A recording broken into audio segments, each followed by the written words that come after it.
Ready হয়ে যাও, বেটা প্রস্তুত হয়ে যাও, বেটা তোমাকে যেতে হবে। অবশেষে দেখলেন আর কেউ নাই। বলে কেন? আলী আকবর কাসিমকে সহজে যেতে দিতেন না। নবী পাকের মিসাল যেমন ছিলেন, হযরতে হাসান উপর দিক, হযরতে হুসাইন নিচে দিক, মিসলে সুবহানাল্লাহ ইয়া আল্লাহু সামাদ। কোন রাওয়ায়াতে আছে হযরতে হুসাইন হচ্ছে সুবহানাল্লাহ মাথা থেকে নাভি পর্যন্ত, মুসলমান এবং হাসান হচ্ছে নাভি থেকে পায়ের গোড়ালি পর্যন্ত। মিসলে মুহাম্মদুর রাসূলুল্লাহ, এ মিসলে হুসাইন ছিলেন আলী আকবর, আলী কাসিম এ মুসলমান। আলী আকবর হলেন ইমামে হুসাইনের কলেজার টুকরা, আর হযরতে কাসিম হলেন ইমামে হাসানের কলেজার টুকরা।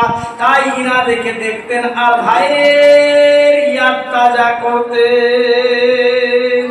একবার আলী আকবরকে দিকে তাকাতেন, একবার কাসেমের দিকে তাকাতেন, আর কাসেমের দিকে তাকাইলে ভাইয়ের মোহব্বতটা আদা হয়ে যেত।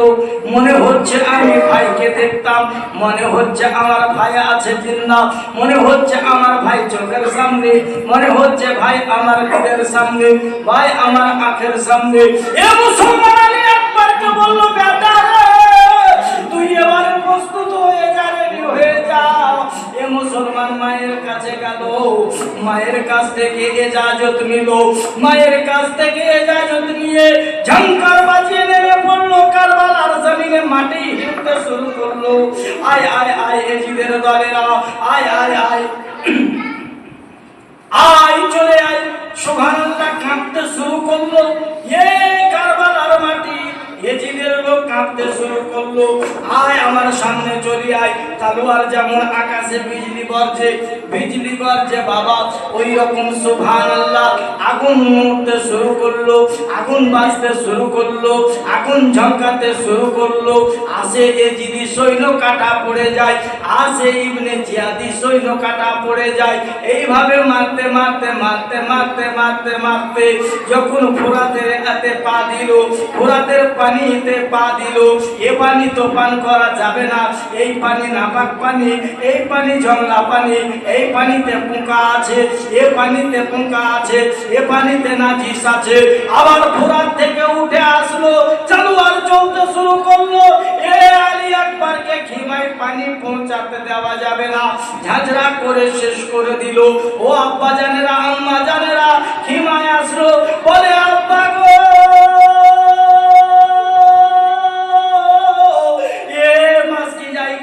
যদি পানি থাকে আমার জিভখানাতে দাও, আমার জিভখানা কাটো হয়ে গেছে শুকনো, আর জিভ চলে না, আর আমি তলোয়ার চালাতে পারছি না।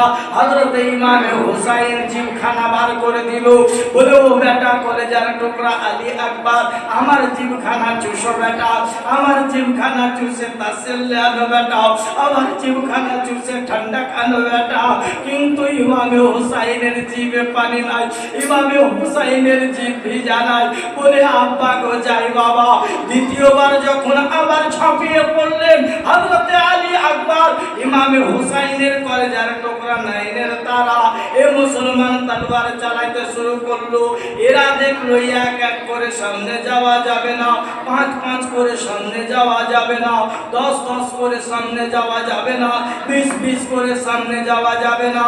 ইবনে জিয়াদ চতুর্দিকে এলান করে দিল, একসঙ্গে আমার ইমামে হুসাইনের বেটা আলী আকবরকে তীর মারো, আর তাদের সওয়ারিকে ফেলো, তাদের উটকে ফেলো।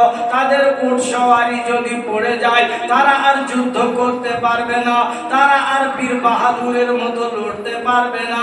যখন বাবা উট পড়ে গেল, ইমামে হুসাইনের কলেজার টুকরা নাইনের তারা জমিনের বুকে পড়ে গেল, ঝটপট করতে থাকে।